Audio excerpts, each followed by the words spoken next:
নমস্কার, ওটিজি বাংলাতে স্বাগত। এলপিজি গ্যাস এখন প্রায় সকলের বাড়িতেই, শহর এলাকায় 100% হয়ে গেছে, আর গ্রামীণ এলাকাও প্রায় অনেকটাই কভার হয়ে গেছে। তবে এখনো কিছু কিছু জায়গায় কয়লার ব্যবহার এবং কাঠের ব্যবহার লক্ষ্য করা যায়। তো এলপিজি গ্যাসের যেরকম সুবিধা আছে, সঠিকভাবে ব্যবহার করতে না পারলে এই এলপিজি গ্যাস থেকে কিন্তু ভয়ঙ্কর বিপদ হতে পারে।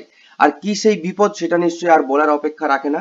তো বিপদ এড়িয়ে চলার জন্য গ্যাস কোম্পানিগুলো বেশ কিছু পদক্ষেপ নিয়েছে। তার মধ্যে এলপিজি সিলিন্ডারের গায়ে আপনারা যে ছবিটা দেখতে পাচ্ছেন, এলপিজি সিলিন্ডারের গায়ে এবিসিডি এবং তারপরে কিছু যে নাম্বার থাকে, এই নাম্বারগুলো কিন্তু কোনো সাধারণ নাম্বার নয়, এটি একটি সাংকেতিক চিহ্ন। এই চিহ্ন থেকে আপনার বাড়ির এলপিজি গ্যাসটি কতটা সুরক্ষিত সেটা কিন্তু অনেকটাই বোঝা যায়। তো আজকের ভিডিওতে আমরা দেখব এলপিজি গ্যাসের সুরক্ষার বিষয়ে।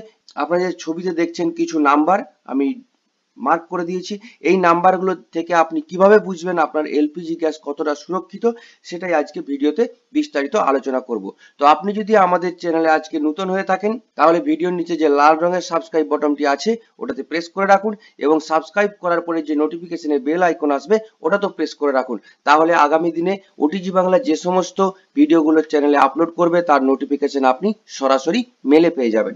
তো চলুন আমরা আজকে দেখব এলপিজি গ্যাস সিলিন্ডারে গায়ে যে এ বি সি এবং কিছু সংখ্যা দিয়ে যে একটি স্পেশাল কোড থাকে, এই কোডটির মানে কি।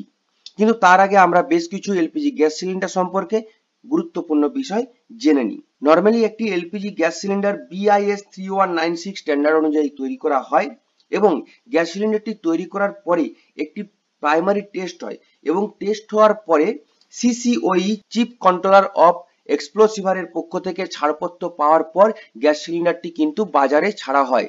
একটি গ্যাস সিলিন্ডার যেটি BIS স্ট্যান্ডার্ড 3196 অনুযায়ী তৈরি হয়, এই গ্যাস সিলিন্ডার একটি ব্যবহার করার উপযোগী থাকে 15 বছর। অর্থাৎ বলতে গেলে একটি গ্যাস সিলিন্ডার তৈরির পর থেকে 15 বছর পর্যন্ত গ্যাস সিলিন্ডারটি ব্যবহার যোগ্য। তার মানে কিন্তু এই নয় যে 15 বছর পর্যন্ত চলবেই, তার আগেও কিছু প্রবলেম হয়ে যেতে পারে, আবার নাও হতে পারে, কিন্তু নর্মাল আয়ু একটি গ্যাস সিলিন্ডারে ধরা হয় 15 বছর। তো এবার প্রশ্ন আসতে পারে 15 বছর পর্যন্ত গ্যাস সিলিন্ডার চলছে কি চলছে না, বা কোথাও কিছু প্রবলেম হলো কিনা। তো সেই প্রবলেমটা রিকভারি করার জন্য কি ব্যবস্থা আছে দেখুন। BIS codes and cylinder rules 2004 অনুযায়ী একটি গ্যাস সিলিন্ডার তৈরির পর থেকে 15 বছর যে আয়ুকাল মানে মেয়াদ থাকে, তার মধ্যে দুবার কিন্তু গ্যাস সিলিন্ডারটি টেস্ট করা হয়। এটা হচ্ছে BIS কোড এবং সিলিন্ডার রুলস যে 2014 যে রুলস আছে তার অনুযায়ী পড়ছে, এবং এটা গ্যাস সিলিন্ডারটি চেক করা হয়। মানে এরকম তো নয় যে গ্যাস সিলিন্ডারটি তৈরি করা হলো মানে 15 বছর পর্যন্ত কন্টিনিউয়াসলি ভালোভাবেই চলবে, মাঝখানে কিছু সমস্যা হতে পারে। তার জন্য কিন্তু 15 বছরের যে মেয়াদকাল তার মধ্যে দুবার গ্যাস সিলিন্ডারটি চেক করা হয়। এই গ্যাস সিলিন্ডারটি চেক করার জন্য গ্যাসের যে কোম্পানিগুলো আছে, বিভিন্ন পদ্ধতিতে গ্যাস সিলিন্ডারগুলোকে চেক করা হয়। তার মধ্যে মেইনলি দুটো পদ্ধতি যেটা আছে, সেটা হচ্ছে ফার্স্টে লিকেজ টেস্টিং করা হয়, এবং তারপর গ্যাস সিলিন্ডারের টেম্পার টেস্টিং করা হয়। তো এই দুটো টেস্টিং করার পর গ্যাস সিলিন্ডার যদি ঠিকঠাক থাকে, তাহলে গ্যাস সিলিন্ডারটিকে বাজারে আবার পুনরায় ছাড়া হয়, নইলে গ্যাস সিলিন্ডারটিকে কিন্তু রিজেক্ট করে দেওয়া হয়। তো এই যে বললাম যে 15 বছর একটি গ্যাস সিলিন্ডারের আয়ু, তো এটা আমরা বুঝবো কিভাবে? তো বোঝার জন্যই কিন্তু ওই সাংকেতিক চিহ্নগুলো দেওয়া থাকে ABCD, এবং তার পাশাপাশি কিছু সংখ্যা দেওয়া। তো চলুন দেখি ABCD এবং এই সংখ্যার মানে। তো এই ABCD যে লেখা থাকে, ABCD অর্থাৎ একটি বছরকে যদি 4 ভাগে ভাগ করা হয়, জানুয়ারি থেকে ডিসেম্বর পর্যন্ত যে 12টা মাস আছে, এই মাসটাকে যদি 4 ভাগে ভাগ করা হয়, প্রতি ভাগে কিন্তু 3টি করে মাস পড়ে, এবং এই 3টি মাসের ধরুন প্রথমে জানুয়ারি ফেব্রুয়ারি মার্চ, এটাকে বলা হচ্ছে A, মার্চ এপ্রিল মে এটাকে বলা হচ্ছে B। এইভাবে ABCD অর্থাৎ আপনারা বুঝতে পারলেন, A ফর জানুয়ারি থেকে মার্চ, B ফর এপ্রিল থেকে জুন, C ফর জুলাই থেকে সেপ্টেম্বর, এবং D ফর অক্টোবর থেকে ডিসেম্বর। তার মানে আপনার গ্যাস সিলিন্ডারের গায়ে যদি লেখা থাকে ABC বা D, তাহলে আপনি কিন্তু দেখেই বুঝে যেতে পারছেন যে এর জন্য এর মানে কি, বি এর মানে কি, সি এর মানে কি, ডি এর মানে কি। এরপরে আসছে এ এবং বি সি ডি এর পরে যে একটি সংখ্যা বা নাম্বার থাকে, এটা যেমন ধরুন আমি আমার বাড়ির সিলিন্ডারটি দেখাচ্ছি, এই মুহূর্তে বাড়ির সিলিন্ডারটি দেখাচ্ছি, এতে কি দেখতে পাচ্ছেন আপনারা, A27।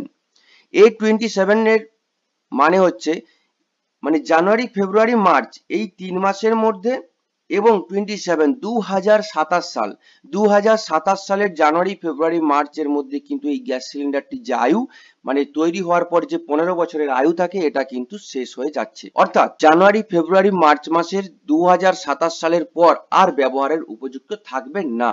তো এখন সমস্যাটা কোথায়? সমস্যাটা হচ্ছে যদি আপনার বাড়িতে যদি দেখেন যে গ্যাস সিলিন্ডার আপনি ডিস্ট্রিবিউটরের কাছ থেকে নিয়ে এসেছেন বা আপনাকে বাড়িতে দিয়ে গেছে, সেই গ্যাস সিলিন্ডারের গায়ে যদি ABCD এর পরে 16, 17 বা 13, 12 এইরকম কিছু থাকে, তাহলে অবিলম্বে আপনি কিন্তু গ্যাস ডিস্ট্রিবিউটরের সাথে যোগাযোগ করুন। তার কারণ ওই গ্যাস সিলিন্ডার কিন্তু 15 বছর ধরে ব্যবহার হয়ে আসছে এবং এই গ্যাস সিলিন্ডার থেকে কিন্তু বিপদের সম্ভাবনা আছে। যদিও এই ধরনের ঘটনা খুব একটা ঘটে না, তার কারণ গ্যাসের যে কোম্পানিগুলো এই বিষয়ে খুব সতর্ক থাকে এবং প্রায় প্রতিদিন যে গ্যাস সিলিন্ডার আছে তার 1.25% কিন্তু টেস্টিং এর জন্য যায়। মানে যদি গোটা ভারতবর্ষ জুড়ে 100 গ্যাস সিলিন্ডার থাকে তাহলে কিন্তু 1.25% gas cylinder per day checking হচ্ছে। তো সমস্ত চেকিং এর পরেও যদি কোথাও কিছু গলতি থেকে যায়, আপনার সতর্ক থাকাই কিন্তু উচিত। তার জন্য আপনি বাড়িতে যে সিলিন্ডার আনবেন সেটাতে কিন্তু অবশ্যই দেখে নেবেন তার এক্সপায়ারি ডেট পেরিয়ে গেছে কিনা।